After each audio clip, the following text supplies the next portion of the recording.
Hello, everybody. Welcome to the Northcott Arts Centre. I'm going to start off just by introducing myself and asking the panel to do the same, so you have a really good sense of where everybody's coming from for this afternoon's discussion. So my name's Alex Jackson. As Simon said, I am a trustee at the UK Pantomime Association. I am a 30-year-old man with short brown hair, some brown glasses, a dark blue shirt, pinstripe trousers, and some New Balance trainers. I am a writer and director, primarily for amateur pantomimes, so I license pantomimes internationally and indeed across the UK. And as I said, I'm a trustee at the UKPA. What did I forget? My pronouns are he, him. And I also write and direct professional productions as well, most recently at Exeter Northcott, directed Dick Whittington. So I'm going to hand over to our first panelist.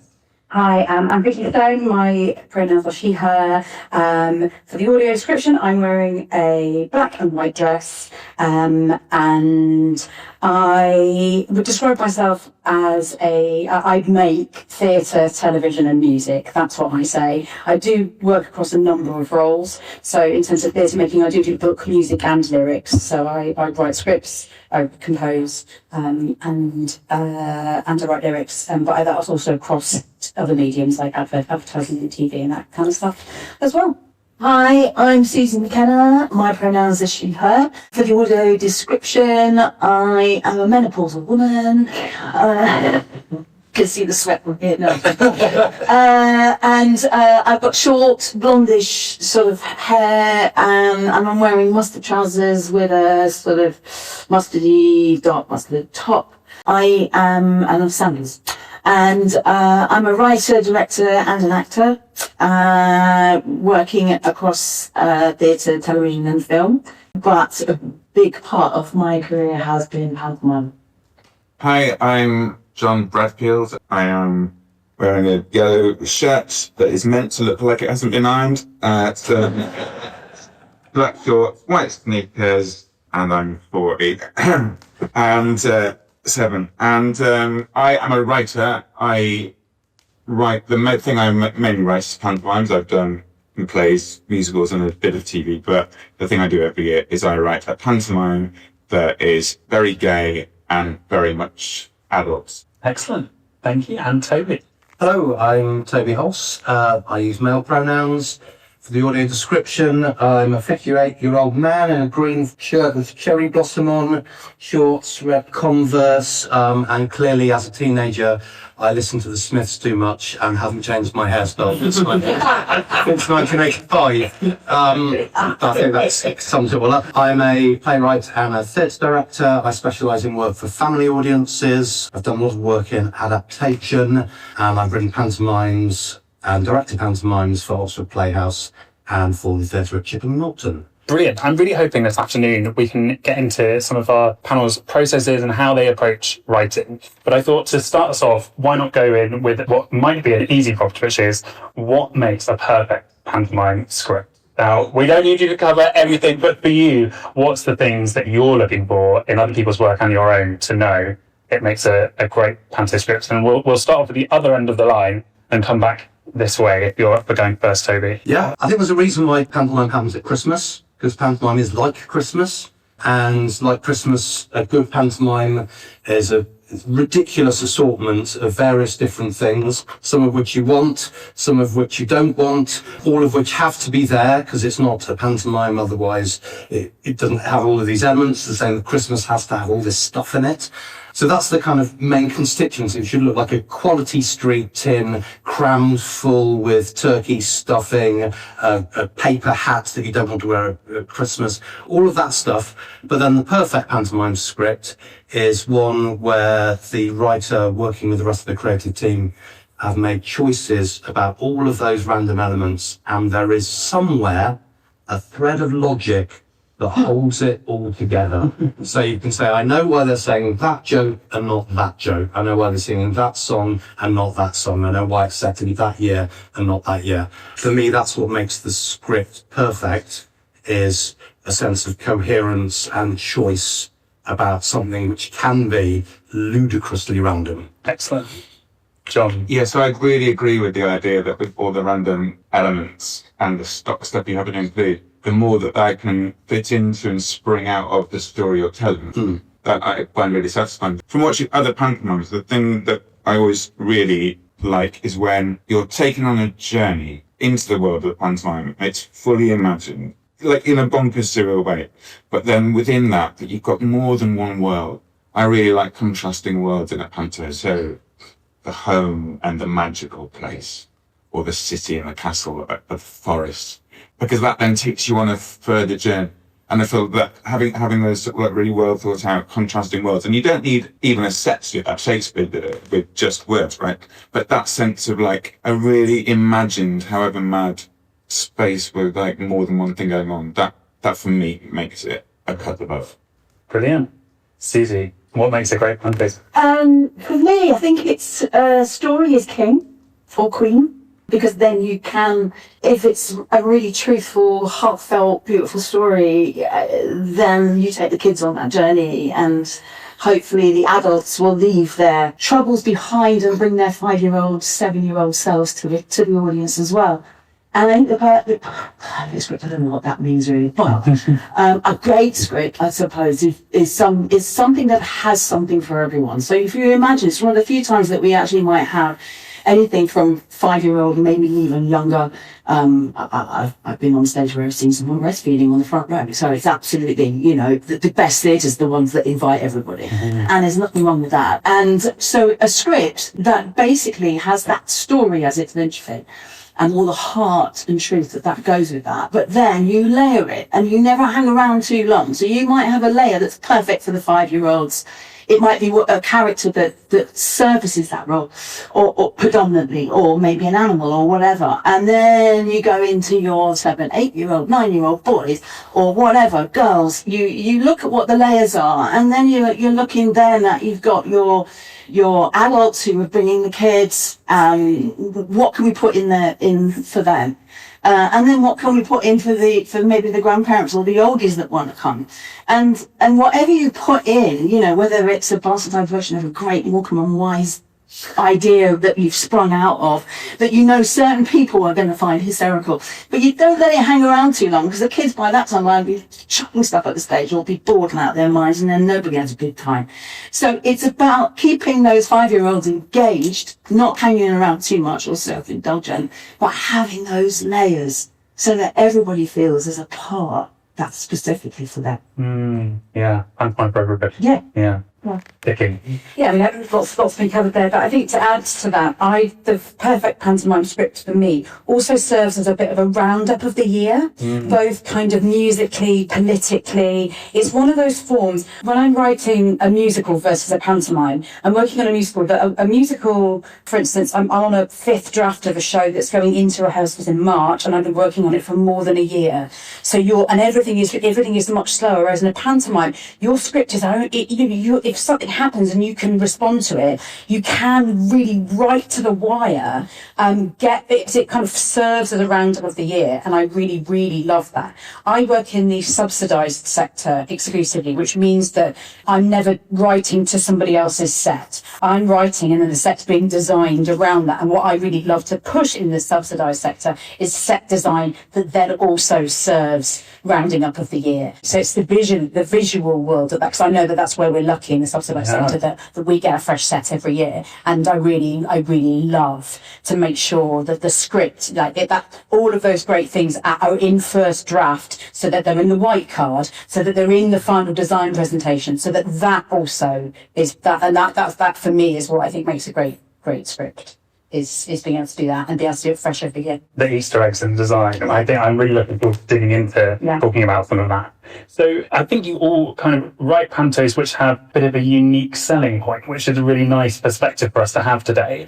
Vicky, can you tell me a bit about what happens when you first get the commission or you first sign the contract? You know you're going to write a pantomime. what happens next? At the moment, I've never repeated myself. So every panto I've done for the first time. I've not done a second go at something yet. And I was lucky that one of the venues suggested a title for the second time. I went, can I just do one? Can we do fresh, please? And so this year I'm doing Beauty and the Beast and Mama Goose. And my first port of call always is the original text. So whether that's Hans Christian Andersen or it's Grimm, and then also a book called The Uses of Enchantment.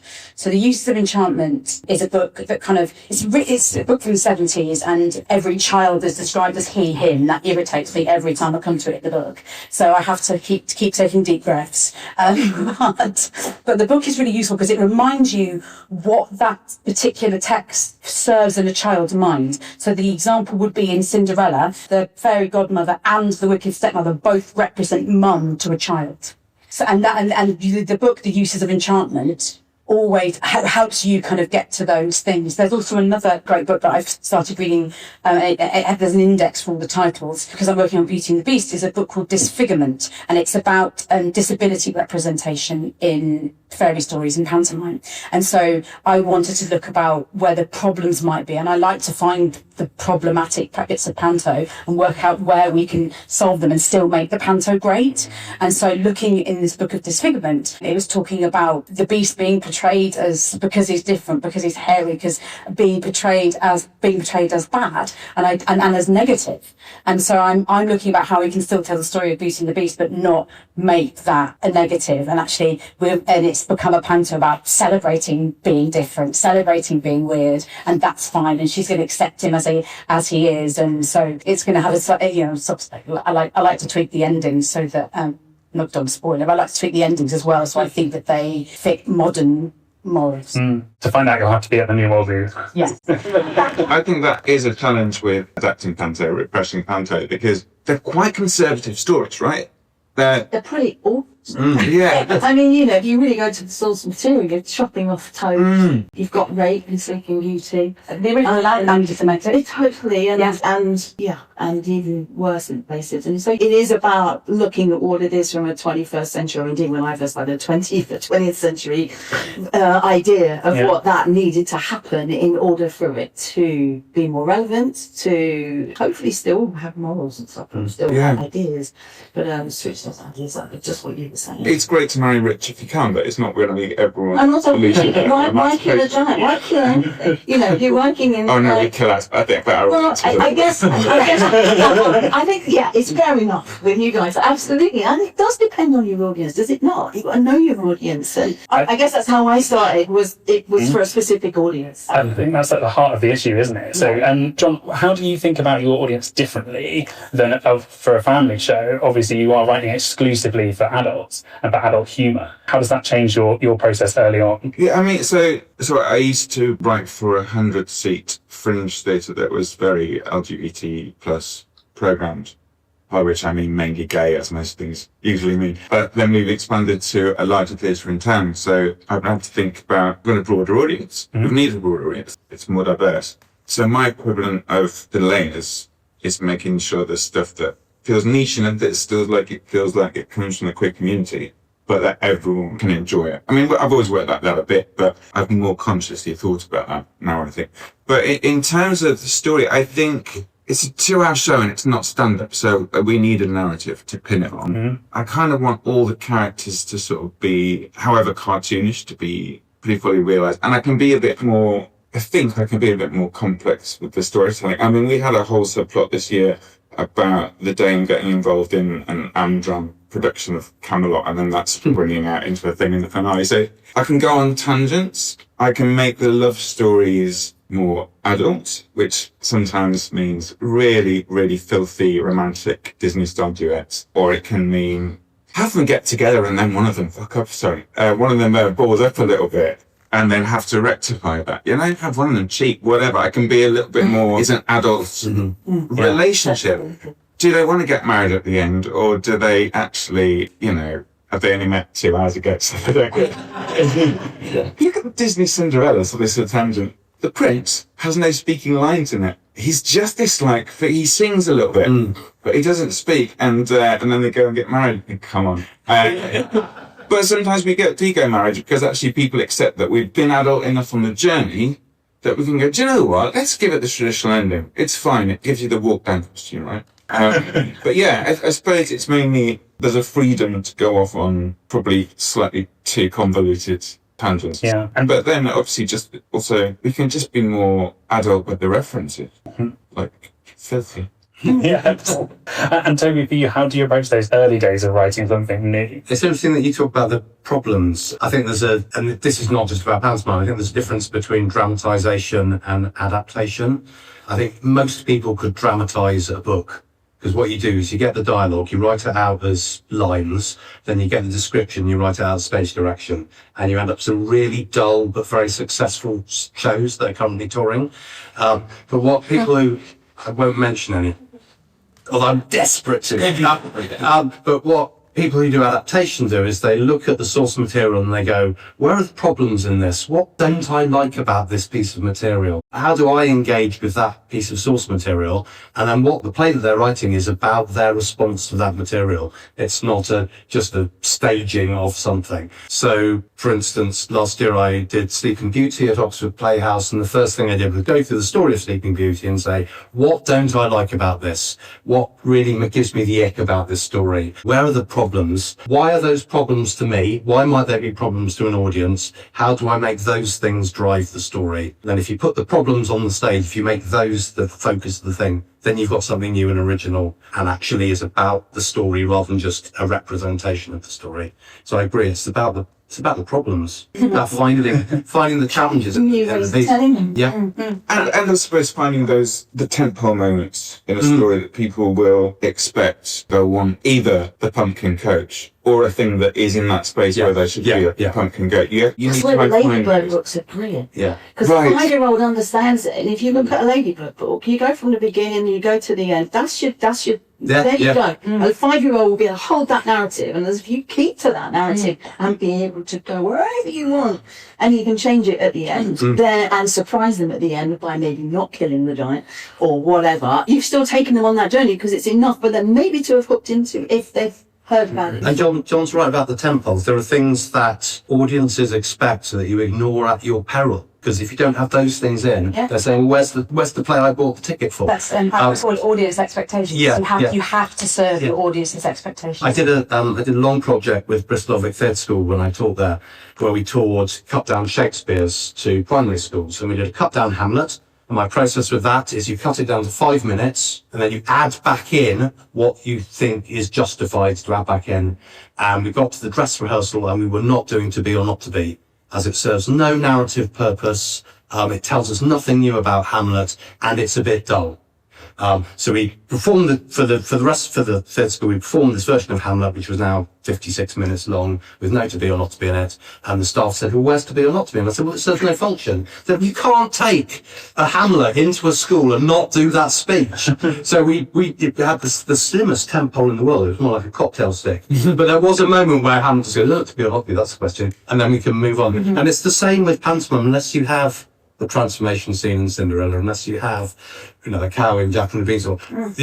However it appears, it's going to have to appear somehow. And pantomime obviously traditionally has had quite a sort of set structure in lots of ways. Big scene, little scene. And also in terms of those stories. How do you approach that in your writing? Are you spreadsheet people? Are you post-it people? Like, physically, let's get a bit kind of geeky about it, if you like. What does that look like once you've kind of figured out the themes that you want to try and attach? Susie, do you want to kick off? Yeah, if it's a brand new one, I sort of, over the years, have done quite a lot, but there's still titles I haven't done, so if you're approaching, I've always avoided. But yeah, if I was going to start one from afresh or one to change one up, which the two that are happening that I've written this year are both very different versions of very traditional pantos. One being Dick Whittington, where he comes over on the Windrush, and it's all set post 1948, and then we set that up, and then we can forget about it musically as we go along. But that's the representation. Again, looking at audience, what's that about, and also open, there's still a lot to be discussed around the injustices that surround that community. And then Aladdin, people have always said there's problems with Aladdin, which indeed there are. And so it's about transporting that somewhere else into the 21st century and having new characters, reinventing Abelardo into something else, into someone else who represents a narcissistic person who thinks he wants to rule the world and remind you of anything. And in fact, there's an amalgamation of a few of the narcissists that we're all having to suffer right now, and that actually he represents every single one of them. And so, yeah, and Aladdin is a fugitive and has arrived on our shores. So you can change up. But I suppose that the first thing I'd start with is about that storyboard and, how I want to change it. What do I want to say this time? Especially if I've done, I don't know, I'm on my 5th Aladdin probably. I'm not sure, but you've got to have you've got to reinvent it for yourself, apart from anything else, and for some audiences that might come back and see your shows again or whatever, or not, as the case may be. But I guess what you're doing is I suppose the challenge is with myself in terms of how I might want to tell a story differently this time. Yeah. And then I storyboard to an inch of its life. And that changes, particularly if things happen in the world, in your local high street, whatever. If your local council, something's gone down, you can put that in. But also, I don't write it to cast it. What do your storyboards look like? Are they words or pictures? Pictures and words. A lot of pictures, which people take piss out of me. But a lot of pictures and a lot of brief sentences as opposed to long novel. It's not a novel. But then there's things like got loads of notepads. I'm very old school. Loads of notepads. And then sometimes my phone on notes. Just as things occur to me. If I hear a daft thing said on the bus that made me howl, then I'll put it, Comedy characters are everywhere, aren't they, in the world? They're right. And then the joy is casting it and being able to show those artists off at their very best. Yeah. Toby, do you cartoon as well? Is that? No, because I write and direct, I have, and this is just the way my brain has to work, I make a very clear split between the two jobs. So in terms of my storyboard is purely words, and then I hand those over to the director who reads the words and goes, well, that's never going to work, and sends an email almost back to the writer. So I try and have that conversation with myself. So my storyboard is all words and is really precise descriptions of the way that characters are behaving. And out of those drafts of the storyboard, sometimes the documents get to be about 25 pages long. Lines and routines start to emerge from that. But I work in words. I mean, that's my medium. And then the director takes over once they've got the script and has an argument with it. And those are my really long documents, really long, detailed documents. I'm intrigued as well, John or Vicky, do either of you do what I think is called like a vomit draft? The idea of kind of just writing to kind of feel what you think it might be, and then kind of refining and going into more detail. I've got 2 processes going on at the same time. So I co-write, and my co-writer is the most involved in the start of the process. And as we get nearer a final draft, I'm doing more of the writing. But there's a process where we are working out what story, we know what Angela's story is. We're working out what our version of the world is, what our character set might be from the limited cast size we can have, whether there's any doubling to go on to expand that. And that sort of, we meet, we go back and forward on Zooms until it becomes quite a long document. There's a story, and then that gets divided practically into scenes. So that's going on. And at the same time, I am vomit drafting ideas on my phone. In fact, I never write, for whatever it's play or panto, I never really write anything first onto a computer because it's so formal. I treat my phone as a notebook, so I'll be sat on the tube, I'm writing dialogue that I think will go in somewhere because I feel like character soup or whatever. Or I'll be having ideas in my head that I don't quite feel ready to share in the process yet. But that's going on at the same time. And then once we've got a mapped out document, I can start putting that stuff in. But it feels quite personal, my first draft stuff. Not because it's not vulnerable writing, but being funny is vulnerable because you're like, I want to test this out for myself. And I think because I'm writing for adult audiences, it kind of has to be funny throughout. It's not just enough that I don't mean that in a reductive way at all, but the spectacle and so on and that magic isn't going to be enough for them. It needs to be pretty fun throughout. So that's quite a vulnerable thing. So I'm building that material up on my phone, and then it gets formalised. No character names or anything. It's just splurge until I feel like, okay, I can do something with it. Great.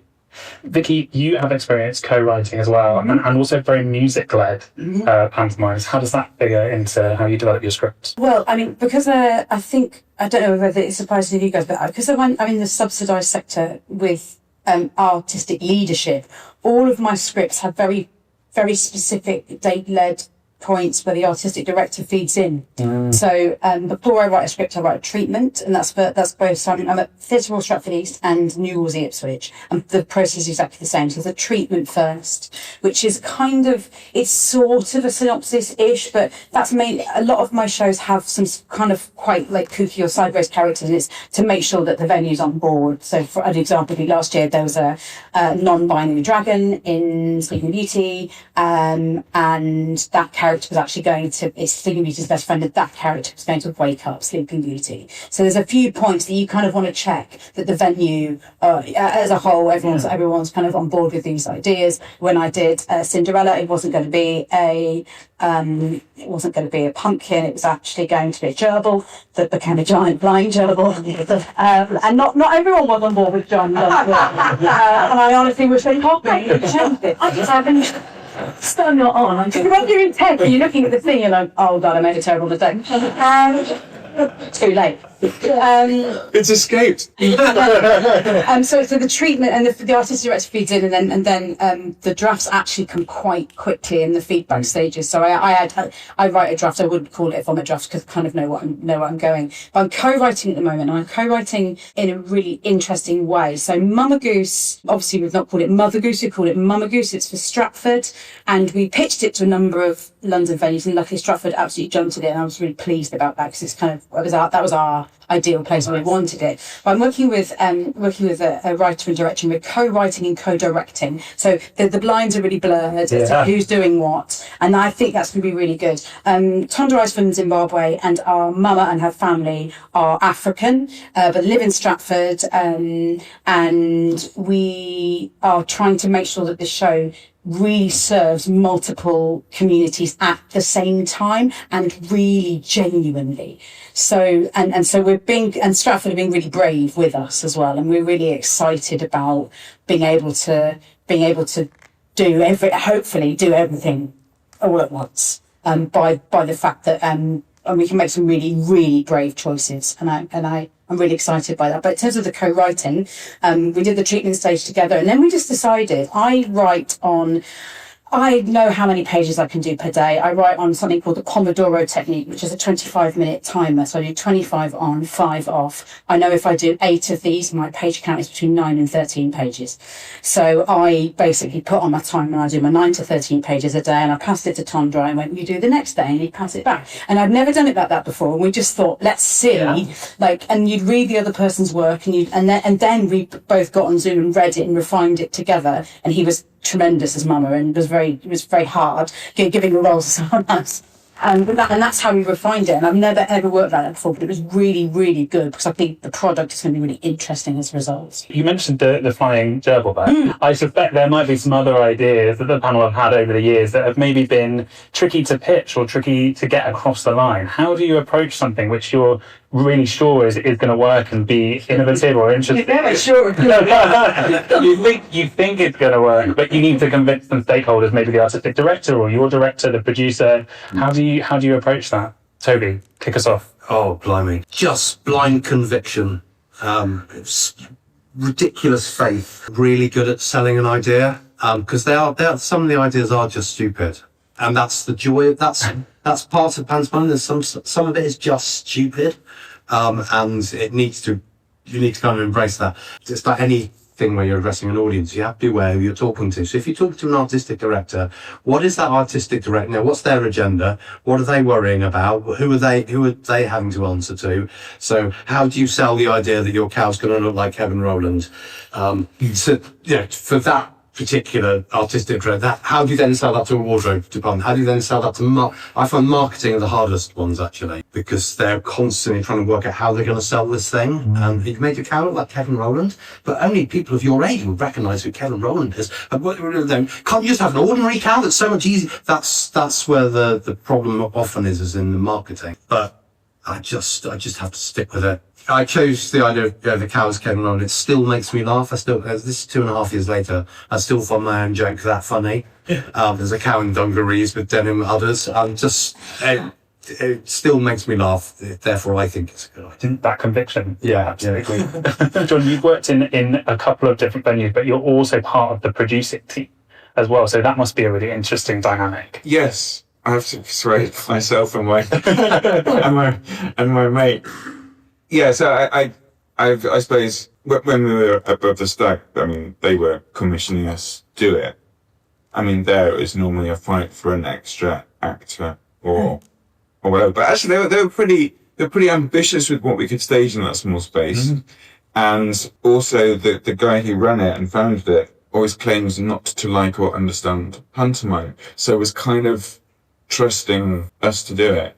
But you know, for me, the challenge, and certainly now that I'm producing, and it's 260 seat theatre. It's not very big. It's big enough that at a busy time of year, it costs a hell of a lot of money to market it, and not big enough to really make much money. Yeah. So it's constantly fighting for this extra scene, you know. But actually, I've become better at sort of self-filtering. And in terms of ideas, I mean, we're always, because people are usually not seeing the story for the first time because they know whatever it is. I mean, we can make. I wish I'd done a fine job. That's great. But you know, But when the fairy cast the spell on the pumpkin, she actually hit a courgette instead.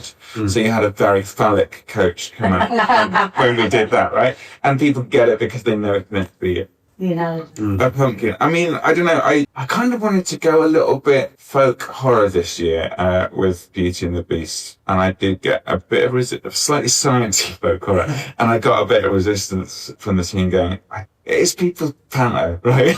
So there is that line between trying to do your thing, but also we are positioning ourselves as, you know, it's panto, but for adults and queer. So we need to, I suppose there is a feeling that we need to stick. I don't know. I've yet to see our director's reaction to the two-headed sea monster that I think is really, really funny, if not integral to the story of Beauty and the Beast. I just want it to talk in a really stupid, high-pitched way at the same time and have heads like Muppet heads on really long. It's a Hydra, you know, like from the... I just think it'll be really funny, but I don't, but only in my head. And it's going to cost a bit to do it, so that's the thing I'm going to have. But yes, I'm not going to have anyone go in the audience bit like that. Well, and the thing is that people do have these expected things when they go and see the pantomime, and every pantomime itself has perhaps some expected things. I mean, Susie, for you, not only are you a writer and director, but also an actor in pantomime, and you've worked really with some panto royalty over the years. What are things that you've kind of picked up and taken into your practice as a writer, maybe around crafting routines or jokes in particular? I think I was a principal boy at Nottingham Playhouse about 8-9 years, and then before that, Oldham and stuff was about 19, and that's where I met Canon Alan Taylor, who is royalty and did a pantomime at UK Playhouse for over 30 years, and in fact started panto there at a time when they were deeply in debt, and he'd inherited that debt, and he'd been given so long to wipe that debt, and also he was passionate about panto. He knew what it meant to bring that audience in. It needed, you know, to change that audience, to get that audience in, to get that young audience in. And his ethos, if you like, with stories, everything, you know, and the layering and stuff, was very much, he instilled it in all of us young kids who were doing panto with him, including amazing designer like Robert Jones, who was like 20, designing his pantomime up at Oldham, you know, and is now like working across the world. You know, we were all kids. And he instilled that passion, he instilled that the rules, you know, and then when I came to write and direct, which was a few years later, I left that for a while, not many years, a few years later, I obviously had to do it my way, because obviously I was also with a different audience. I was at Hackney Empire. And so suddenly I had a very, very multicultural audience, but also had to start that with getting the adults in. It wasn't just about having a multicultural audience with children, because you're talking 30 years ago. And so therefore you had to have a show that actually the adults trusted to spend their money and knew it was for them. And it wasn't patronising, and it wasn't just one black person in the company playing the baddie. You know, it had to be absolutely diverse. And so that was a learning curve, which was pretty scary. It then helped a few years later that I married a wonderful black Jamaican woman and became part of the family, which taught me everything. You know, I'd ring up Auntie, my mother-in-law, and go, "Hey, how do you say this?" or what's, you know, give me a proverb. Give me a proverb now, you know.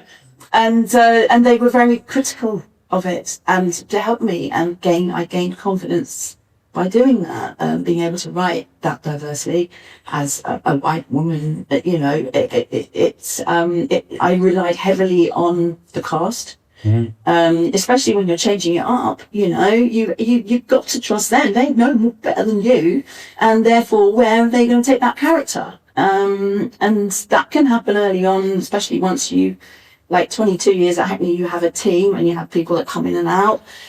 So you have those conversations probably about next year while you're taking the other year, which is pretty terrifying, because you've got to be bigger and better, and the expectation is to be bigger and better. And so trying to sell that to a theatre that was always struggling for money, but knew that actually we needed to be able to hold our own, if you like, for as long as we could. You know, I would do everything. I would, you know, pull kickers out of all sorts of places, and luckily as a performer I could act it out and do stupid drawings, and then you know instead of a magic carpet, it was like, okay, let's have a dragon and let's make it fly, and let's have Aladdin flying above it, and draw a stick drawing of somebody flying above that, and everything went, you know. And then I found the amazing Scott Brookhart, who was a designer who was local. And he came up to me, and which is why I thought of it, because he came up to me at the end of one show and said, "I love your pantos. My kids goes, you know, we live locally. You can't afford me, but I'm going to come and work." And that's the sort of generosity of artists that definitely I relied on very heavily at Hackney, and that sort of realisation. And then a fearless actress like Anna Jane Casey, who would go, yeah, you know, AJ, you're going to be flying above this metal thing that's going to be a 7-man puppet with wings, but you're going to be flying above it and you're going to be holding on to the end of a long rope. Yeah, all right, Sue. You know, instead of like, oh, call my agent, you know. So I think, you know, you're lucky with who you get to work with and who you get to play with. And if people have faith in you, and I was very lucky, you know, but I'm in a different world now where I'm selling harder than ever to new venues, new artistic directors, and you're back at stage one. You know, you can't rest on your laurels, so you need to work hard to sell the ideas. What really strikes me about that is that a venue like Hackney that is so embedded in its community, people are very honest after the show. Presumably they catch you and they tell you exactly what they think. And I imagine that's very similar at the New Wolsey, who do an enormous amount of community outreach, especially with young people. Have you been cajoled by audience members and so on? New Wolsey has a complete opposite problem to many of the to Stratford and Lyric Hammersmith, where the Lyric Hammersmith in particular really pushing you to be ultra contemporary, and at the New Wolsey we've really got to look after the boomers. My word, we've got to look after the boomers. Yeah. And what you're trying to do is change it just so very carefully, because it is a very treasured thing. You go into these venues and you know, people have been coming to them for 30 years, and you can't just smash in as a writer and go, right, going to change this, because it's not going to work. And what you have to do is, and the thing that has been there for so long has been there created with love, and so you have to take what that is and go, okay, so I'm just going to open the door a little bit down, just going to squeeze a bit there, and we're going to do hot to go, and you're not going to know it, but it's going to be fine. Brace. You know, we did a good example of that venue is we did What's the Hard Serve Baby this evening as a mashup with Hot to Go, because we knew they wouldn't know it, and they do get funny when they don't. There's the particular audience that if they don't know the song, it's an actor musician venue. If they don't know the song, It's not okay. And so I found myself having to like medley everything. And there was a beautiful moment where everybody under 12, without being told, did the dance to Hot to Go, and you could see all the older people looking around going, "Oh, what's this?" And it's like, and you sort of feel like you've justified, and by doing clever things like medleys, they're not sitting through 2.5 minutes of a song that if they don't feel is for them.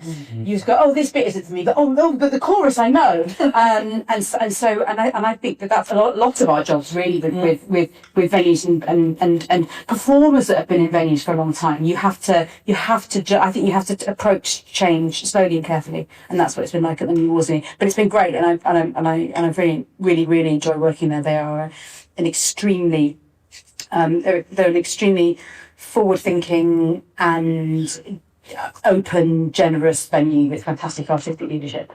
A core part of what has been the tradition of pantomime, and something which has always been a passion of mine. It really tickled me seeing pantomimes growing up, and I wonder if maybe we're always trying to recreate that kind of childlike laughter that perhaps we feel when we see something that really tickles us. Toby, how do you approach writing routines, and where does that inspiration come from? It's a mixture of. It's interesting you mentioned childhood memories. There are some jokes which you're not even sure where they've come from, but they feel like they're part of your core, that just sort of bubble up to the surface as you're writing. I'm very interested in rhythm, and the rhythm of routines and the rhythm of language and the patterns of language. So a lot of the original stuff that I'm writing is about that pattern, is about the pattern of language and the sound of it. And I love a good pun. I really like puns. Really tickle me.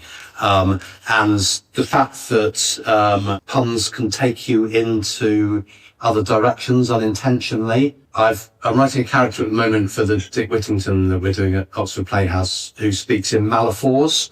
So a malaphor is when you get two famous sayings and join them together, like "we'll burn that bridge when we get to it."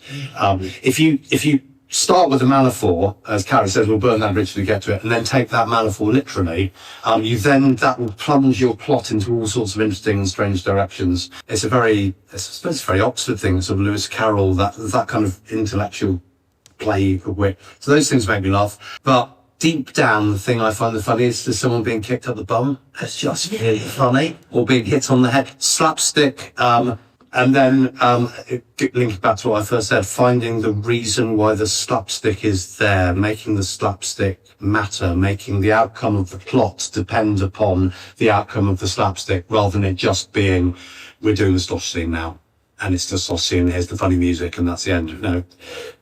Find the reason why it matters, and then you've got that additional level to your humour. And John, we were just having a conversation in the interval about being able to write for an adult audience, then being able to appreciate not just why a joke is funny, but also why it might be clever or interesting or different to the kind of humour that you might see in stand-up or elsewhere, why it might be harking back to another bit of pantomime heritage. How do you approach that kind of writing with an adult audience in mind? Yeah, I suppose I don't think of it in terms of approaching it with an adult audience in mind, because I sort of accept that is my audience, other than the fact that it can be something that feels like a very poignant little story or something.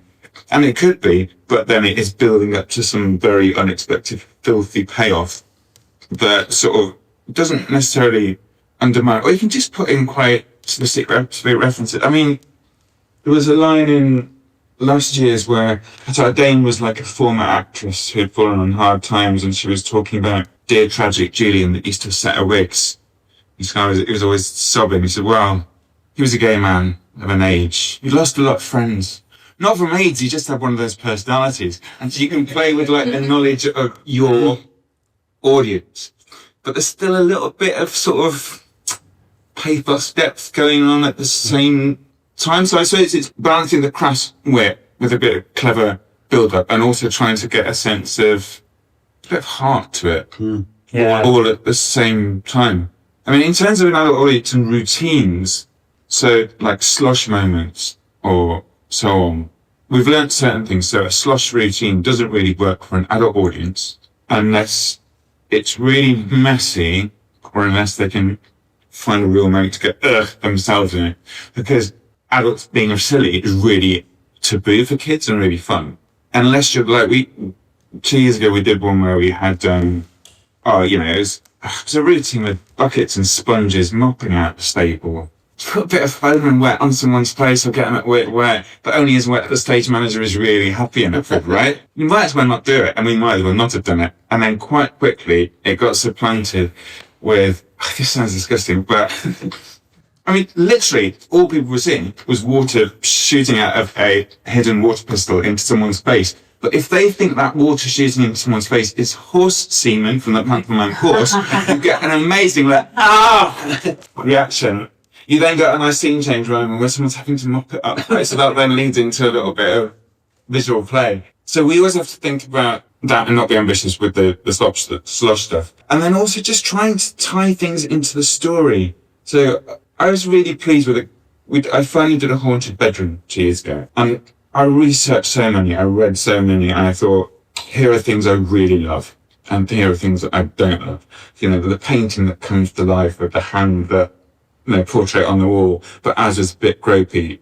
And we had the bit where someone shoots a gun and they accidentally hit the painting on the wall that's a painting of a sailboat, and the boat slips into the ocean, which then obviously leads to semen jokes for us, but it's still keeping that the adult thing, but still those lovely highlights. So I was trying to make a kind of greatest hits version of a haunted bedroom, but then also to tie it into the plot. So although it was Sleeping Beauty, we kind of knit the story of Hamlet.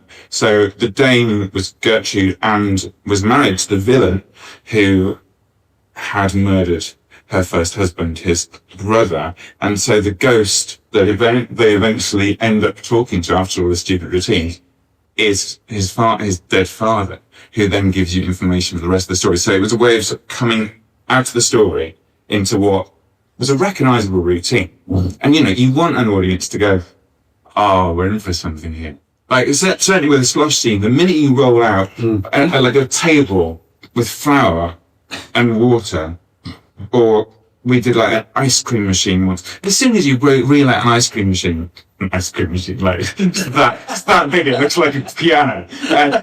People are expecting something to happen, and you can really play that anticipation. You can, because they know it. You can put a really convoluted explanation from one character to another of what's going to happen. And maybe they put their head near something that looks like a nozzle, but it doesn't happen. You can constantly play with that. And certainly with an adult audience, I'm playing with the idea that they know we're going to be doing something like that.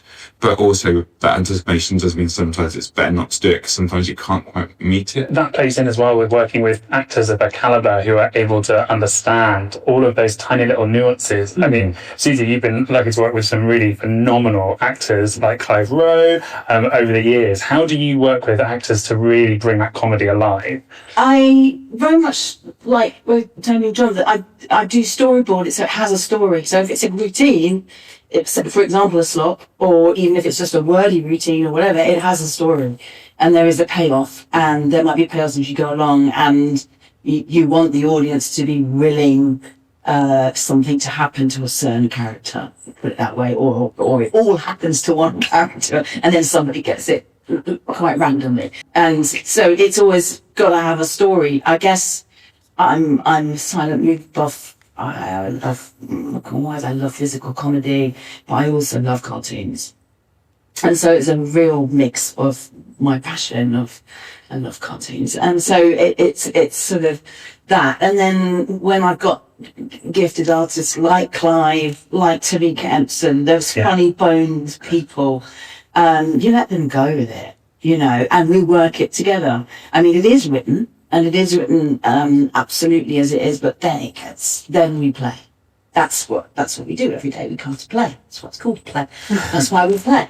That's why we're all children at heart. As artists, and I think particularly panto writers, we have to put ourselves in that position of what a 5-year-old might find funny, as well as, someone else a bit older or whatever.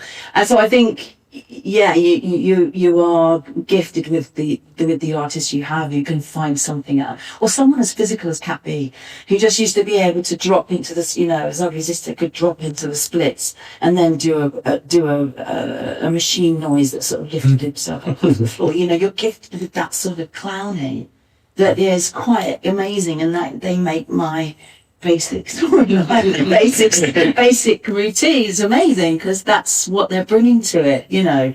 Or you let Tamika Emerson go off on one, and then you have to rein it in and go, okay, we haven't got half an hour, but it's really funny. And in fact, crazy, I will tell this one story about Tamika, and this is God's honest truth. We used to do cabarets on a Friday night, the last Friday night before we finished at Hackney. And the last, after saying, I rang Tammy up and said, Tamika up and said, listen, do you want to do panto? And she went, what, panto? What, me do panto? No, I don't do panto. So I don't do panto. I was like, oh, come on and have a play. 7 years later, she's still coming back. And we were so lucky. So what happened was we used to do these cabarets, and she loved the cabarets. And she got given in the grab bag a magic, because she kept saying to me, she was playing Wicked Stepmother. I'm sorry, I'm speaking this. Well, she's playing Wicked Stepmother, and she was saying, why have I got magic? Where's my magic? Come on, where's my magic? And I was like, you don't have magic in this, Tammy. You're not the G. You're the stepmother. So, of course, the DSM, Johnny Blunden, part of her grab bag, bought her a magic set. For the cabaret, she did, I kid you not, a 40-minute act with this magic set, and then looked at me at the end of it and went, so, next year I'm having magic, right? So, yeah, and I even, there's this great saying, ready for the next trick, which is totally hers, and I was like, I'm going to so nick that, Tammy, can I have that for the, you know, and that's how things get done and make you look better than you are. In those of having those gifted people who will feed in, and you give them the right space and the safety and the play and the non-judgmental foolishness to make themselves feel ridiculous in the room, then if you do that, you with those sort of people, you do get some, and then younger ones are learning that, you know, you see people watch that sort of work happening, and you can learn from it, as we've all done, and that's how I did. There's so much crossover of talents in pantomime, isn't there? Often comics, singers, acrobatics, all kinds. And Vicky, you've done stand-up. How has that influenced the way that you write comedy in a pantomime? Well, I always think that panto it's somewhere in the Venn diagram of stand-up and theatre. They cross over. Panto's kind of in the middle. So in stand-up, there's this thing called addressing the now, which is why most people's first joke is about their own appearance, or the venue or the area that they're in. So that if you address the now, you can then basically, you give off the fact that all of this is improvised. And I think panto has the same rules, where if in stand-up something breaks, something falls over, someone heckles, you have to deal with it and it changes in the moment. Panto sits in that space. If a bit of set in a musical falls down, you don't really expect people to improvise, but in panto you absolutely do. And I think that audiences want to see that sort of free fall, and it's when you get those performers, what as a writer, what you want to do is write something that allows the action to bubble. Now, one of my pet hates is when it's forced.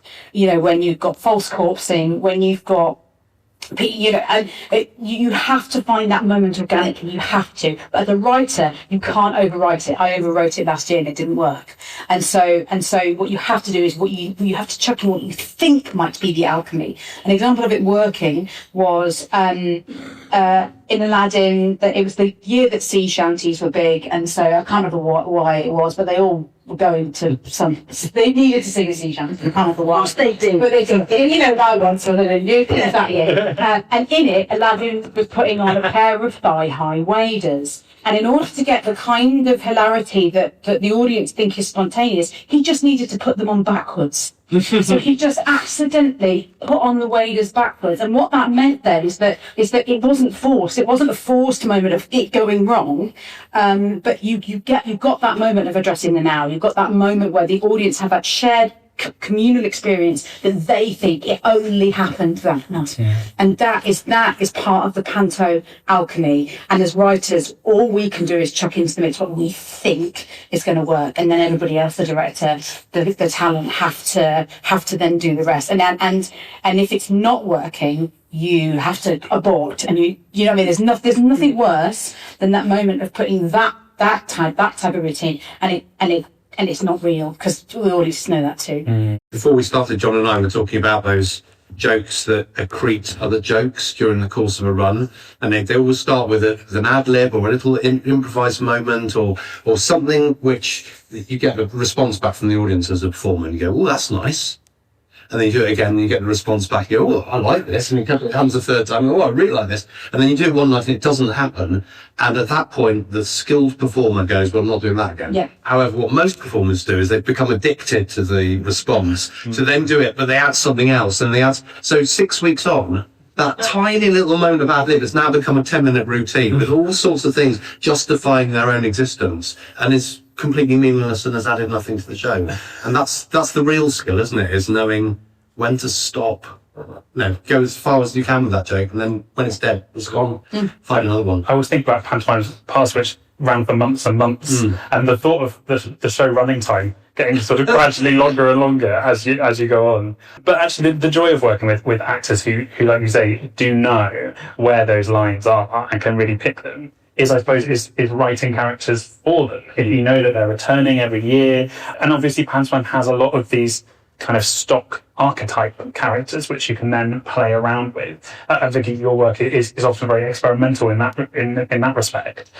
You were talking in the break a little bit about how you're writing Mum and Goose this year, and I wonder if you could share a little bit of that, if you're able to, without giving us spoilers, about how you're approaching that as the sort of the queen of pantomime titles and that role in particular. Yeah, so in our co-writing situation, we both are responsible for the whole narrative, but what we're kind of doing is honing in on certain characters. So, like, I'll give you a couple of joke spoilers, and we've come up. This is an example of coming up with them together. You know the kind of traditional Dame opening monologue, which we've got a moment where they're talking about telling them their African heritage, but they're not Ghana.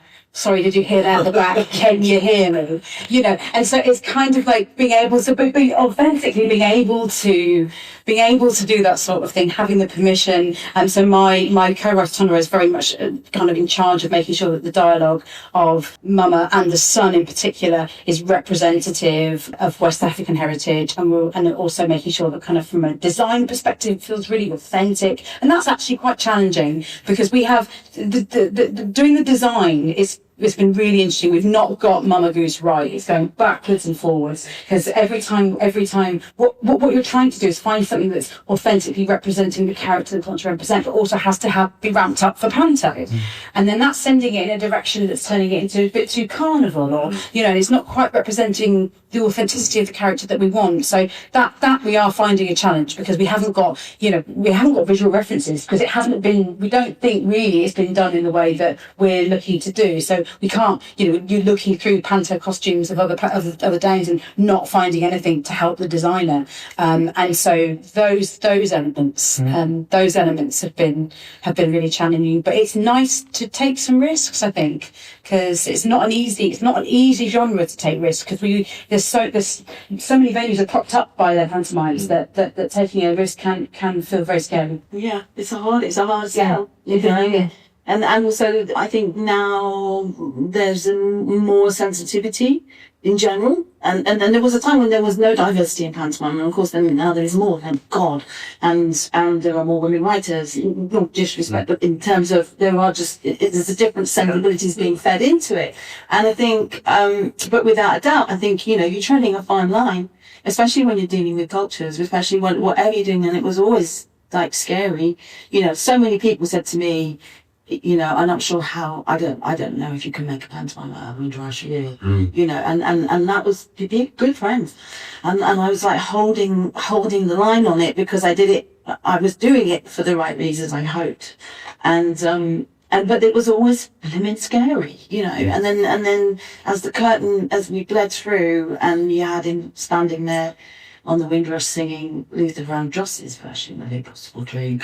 Suddenly, and the big cheer went up, I stopped being sick down the toilet and I came and had a look and they quite enjoyed it, but it was that scary. So, it is. I think all the perfect idea though. Windrush and Dick Whittington to move to. just the parallels are extraordinary, and but also you rely on the performers and everything, and also panto performers have to be fearless, and it is about finding. And it's also about convincing people that an audience can understand the difference between an archetype and a stereotype. Yeah. And archetypes are about what it is to be human. And there's nothing wrong with pursuing archetypal characters. And stereotypes are what it is that separates humans from each other as archetypes join them together. And so often people confuse archetype and stereotype, and then they get into, they worry about pursuing that particular archetype because they think they're stereotyping. But it's not, because actually there are big maternal figures. It's called representation. Yeah. Yes. And that actually, making sure you've got all the reason that pantomime has come up with these stock characters, with these archetypal characters, is because it represents the whole of humanity. There's one of everything in a pantomime. And the stories that put stereotypical characters on top of the archetypes of those roles are really important and we've just got to convince people we know the difference. Well, on that note, we are very sadly at time. We could, I'm sure, sit here all day talking about writing pantomimes, but I hope that this afternoon has been really interesting and useful for all of you that are here live with us.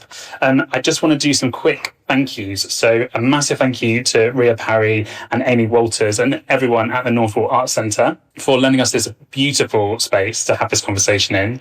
All of our panellists, thank you very much for coming, giving your time and your expertise this afternoon. The UK Pantomime Association trustees, and particularly Sam, who has produced this afternoon, the front of house and the tech team. Thank you very much, Edmund, and the rest of the team that supported us today.